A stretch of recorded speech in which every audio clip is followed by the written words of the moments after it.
Баршаңызға сәлем достар, Түс Шыру каналына қош келдіңіздер. Бүгінгі түс шоруымыз түсімде аюды көрдім деп аталады. Видеоны бастамас бұрын каналымызға тіркеліп қоңырауды басып қойыңыз. Сондай-ақ осы видеоны барлық достарыңызға таратуды ұмытпаңыз. Ал ендеше түс шоруымызды бастайық.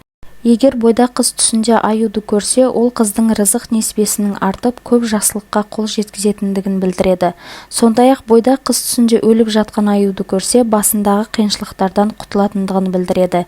Егер тұрмыстағы әйел түсінде семіз аюды көрсе, ол әйелдің жақсы өмір сүріп жатқандығын білдіреді. Ал егер де арық аюды көрсе, қарызынан құтылатындығын білдіреді. Ажырасқан әйел түсінде аю көретін болса, ол әйелге бір жақсы хабардың келетіндігін білдіреді. Ал егер тұрмыстағы әйел түсінде аюды өлтіріп жатқандығын көрсе, басындағы қайғы-мұңнан айырылатындығын білдіреді. Егер ер адам түсінде аю көрсе, ол адамның қоғамда көшбасшы екендігін білдіреді. Сондай-ақ егер ер адам түсінде аюдан қашып жүрсе, ол адамға біреу қастандық ойластырып жүргендігін білдіреді. Ер адам түсінде аю аулап үйіне алып келсе, рызық несібесінің артатындығын білдіреді. Ажырасқан әйел түсінде үйінде аю жүгіріп жүргендігін көрсе, өмірінде оң өзгерістер болатындығын білдіреді.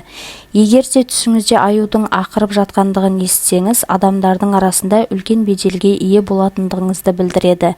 Жүкті әйел түсінде аю көрсе, жеңіл босанатындығын білдіреді.